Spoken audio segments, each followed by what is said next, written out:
নমস্কাৰ, মই শ্ৰী প্ৰদীপ কুমাৰ দাস। মই আজি আপোনালোকলৈ এটি অংক লৈ আহিছোঁ। অংকটো হৈছে 4/3 দশমিক ৰূপ কি হ'ব। এই অংকটোৰ উত্তৰটো ABCD এই 4টা অপশ্যনৰ ভিতৰত দিয়াই আছে। কেৱল অংকটো কৰিব লাগে আৰু অংকটো কৰিলে উত্তৰটো আমি তাত দেখিবলৈ পাম। গতিকে আমি অংকটো কৰি দিছোঁ, আপোনালোকে চাই থাকিব। 4/3 আমি হৰণ কৰিলে উত্তৰটো পাম। এতিয়া আমি হৰণ কৰিছোঁ।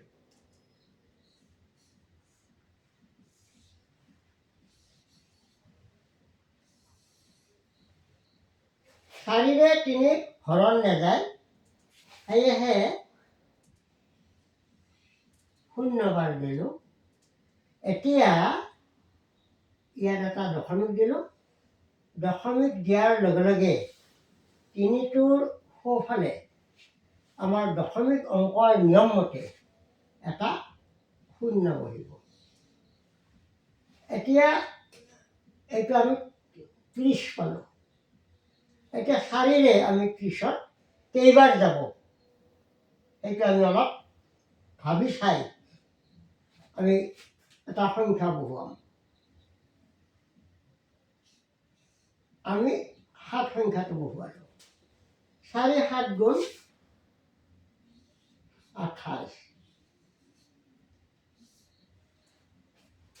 এতিয়া 0ৰ পৰা 8 যাব নোৱাৰে, সেয়েহে 3ৰ পৰা ইয়ালৈ ধাৰ কৰি আনিলোঁ আৰু এতিয়া ইয়াত 10 হৈছে।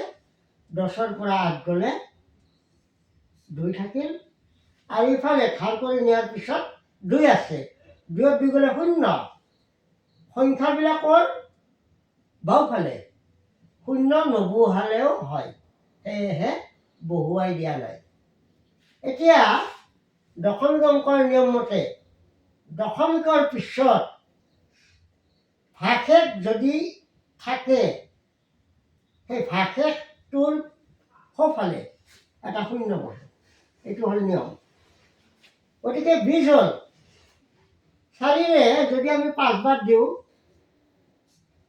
4 5 গুণ 20। 20ৰ 20 গ'লে 0, অৰ্থাৎ ভাগশেষ নাই।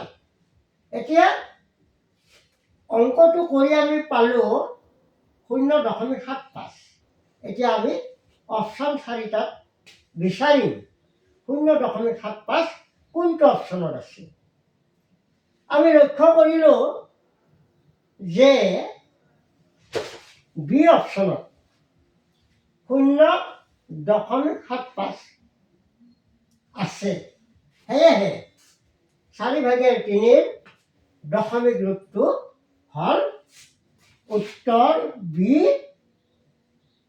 0.75। এইটো